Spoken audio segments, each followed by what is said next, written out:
Urgent warning, folks. The banks may not be the biggest threat to your money and your savings and the safety of every dollar that you work hard for to earn and invest.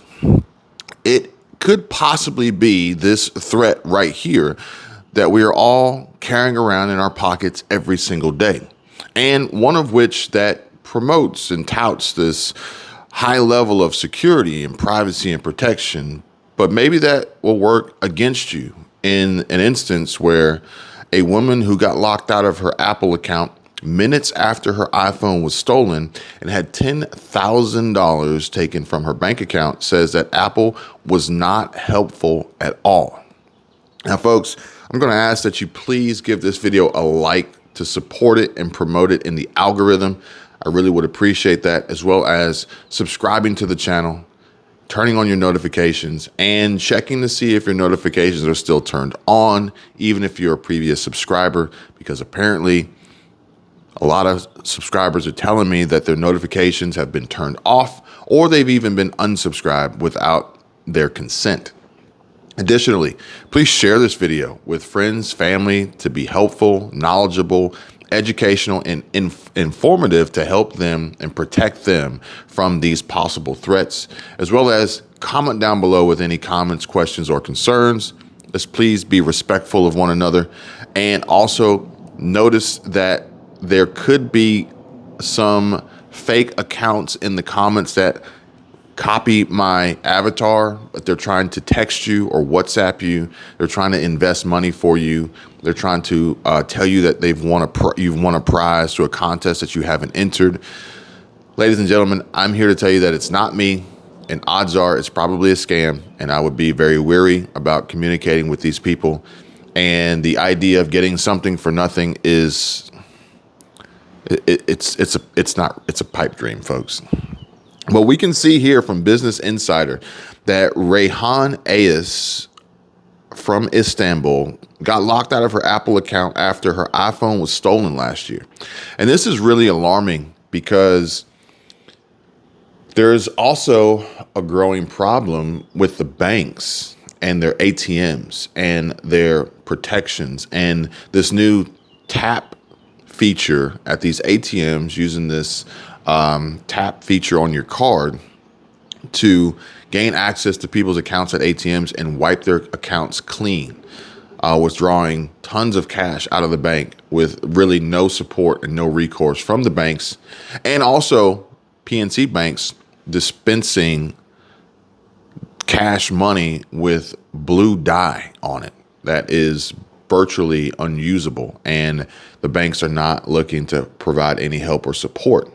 But this one goes a bit further, and it's really important that you guys listen to this as we move towards a digital age, a digital era of a CBDC, central bank digital currency, no more dollars, the end of the dollar, the collapse of the dollar, the death of the dollar, as we once knew it as paper fiat currency, where cash is no longer king.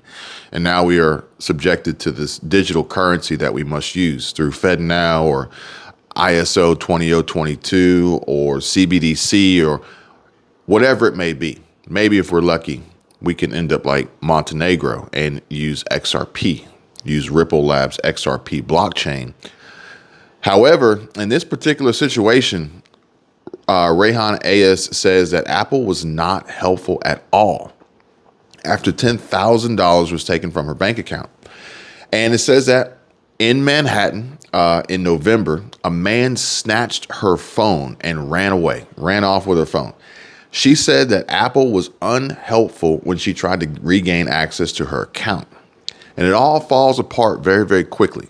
So if you lose your phone, your iPhone or Android or whatever smartphone you have, and you have personal information in this phone, in this device, whether it be Apple Pay or Google Pay or any other personal information that allows you to make payments or access your bank, your funds, your money, your savings, your investments through your smartphone, your iPhone or your Android.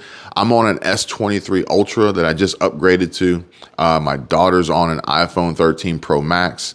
And I think Apple just came out with the Apple iPhone 14 Pro Max. But regardless, whatever you're on, pay attention. She initially spoke to the Wall Street Journal as part of an investigation into how iPhone thieves locked people out of their Apple accounts by using their passcodes to access the phone before changing the device's password and stealing funds from owners' bank accounts. Crazy, folks. Crazy. Now, Ayes said that she was standing outside when a man stole her iPhone 13 Pro Max from her, and she believes that he had seen her enter her passcode at some point and had waited for the chance to steal the device from her. Now, again, this reminds me very closely of the Chase Bank ATM problem, the Chase Bank ATM tap feature theft fraud, where accounts are being wiped clean, emptied out. So, as I told you guys before, as we move towards this digital age, diversity, security, and cash flow is going to be most important. But that security component is going to be huge, because with these advancements in technology, we'll see an advancement and evolution and thieves trying to gain access and steal from people, you and I, all the time. Now, she says that she thinks the man saw her enter her passcode at some point and waited for her the chance to steal her phone. So if, again, like the ATM situation where the young man actually set up his own private investigation to record the thief, the guy, he's standing at the ATM pretty much all day long. There's two ATMs and he's standing at one. The other one with the glue and the card reader is all broken. So he stands at the other one and he tells people, oh, you just put your, you tap feature, and he's watching what you do and everything. If you're using your phone in close proximity to others, close quarters, subways, bus stops, public transportation, movie theaters where someone can sit behind you and look down over your shoulder, anywhere, folks, you gotta be careful.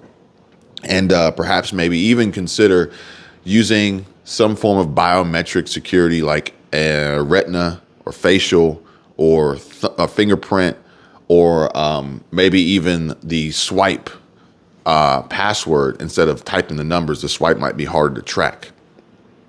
The 31-year-old said that she borrowed another iPhone to try to locate her own using the Find My iPhone function. However, Ayes said she had already been locked out of her Apple account by that time, and she says, I didn't know what was going on. It can happen literally that fast. These thieves, they know how the technology works. They know what they want to do. So as soon as they have your phone, they're going to begin the process really, really fast. It's not going to be, we got a phone, we're going to sit on it. No, as soon as you lose your phone, you are wide open. You are vulnerable. And it says here that because she had lost access to her Apple account, which was on her phone, she was unable to log on to her MacBook computer. So it tied into not just the smartphone, but also to her computer. And this could tie into a variety of different devices and accounts that you have connected. She says that she contacted Apple support, which advised her to get a new SIM card and a new iPhone. So she did, and was still unable to access her account. So a new iPhone and a new SIM card, granted, would give you the ability to communicate, but your Apple ID account would still be locked. And therefore, you would either have to go without or make a new one. But buying a new phone, a new iPhone, which great marketing suggestion on Apple's part to sell another product. But buying a new phone and getting a new SIM card wouldn't solve the problem of the loss and the theft that she has been experiencing. She says that over the next 24 hours, $10,000 was taken from her bank account. And while she was visiting an Apple store in search of support, she said she received an email. This is crazy, folks. She said she received an email from Credit Karma showing an application for an Apple credit card. Folks, they were in her account. They were in her phone. They were They were about to really do some damage here on top of already losing $10,000 out of her bank. And another email then showed that the application had been approved while she was on hold with the Apple Card support. I find it unbelievable that Apple would allow so much to be done from an iPhone by simply just having access to it. Very sketch, if you ask me. The support team was not helpful at all, Ayes said. She then called Goldman Sachs, which issues Apple's credit cards, and was able to get some help. And again, much like I shared with you guys on a previous video about Chime, Chime is a financial service company, not a bank. Therefore, if you entrust them with your money, with your paychecks, with your direct deposit, your savings, your checking, when you have a problem with Chime, and then you have a problem with whatever bank they put your money in. And in this particular situation now, Ayes has a problem with Apple, her Apple ID, her Apple account. Now this new Apple credit card that she didn't apply for but is now being sent out in her name. And she has to go through Goldman Sachs because Goldman Sachs is who actually is behind these Apple credit and financial products. It's all a marketing gimmick and a marketing ploy to get people on board because they have the brand name. People would much rather have and display an Apple card or use their Apple device to pay than a Goldman Sachs card or a Goldman Sachs app. It's not as sexy. And Apple says, Ayes says that during her most recent conversation with an Apple representative, the representative told Ayes that there was no way to regain access to her iCloud account, which is crazy. They're not allowing her to regain access, even though it's hers, but also are not preventing others from having their way with it and basically ruining her life and stealing her identity.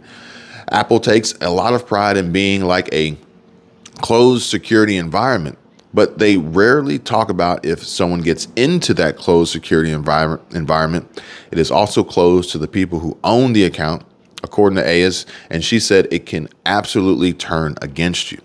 Meanwhile, Alex Argiro, who was a New York Police Department NYPD detective before retiring in 2022, told the Wall Street Journal that there had been hundreds of similar crimes committed in New York in the past 2 years.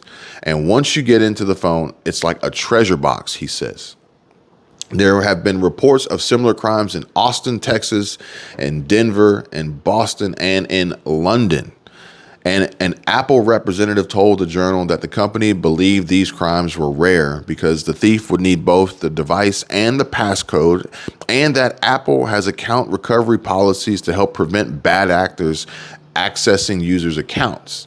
But based on this report here, that doesn't seem like it is even the slightest bit helpful in protecting Ayes having lost $10,000 out of her bank account, having Apple credit card applications processed and approved, and then being locked out altogether herself. Apple didn't respond to a request for comment from Business Insider, but I will say this, folks. The Apple representative obviously is going to, protect the company as best they can and say that, this would be unlikely and very rare because the thief would need both the device and the passcode. But we got to realize that, again, these little fake chats in the comment section below, I warn you guys, don't engage with them. If you want to contact me, if you want to talk to me, reach out to me. I'm not going to reach out to you.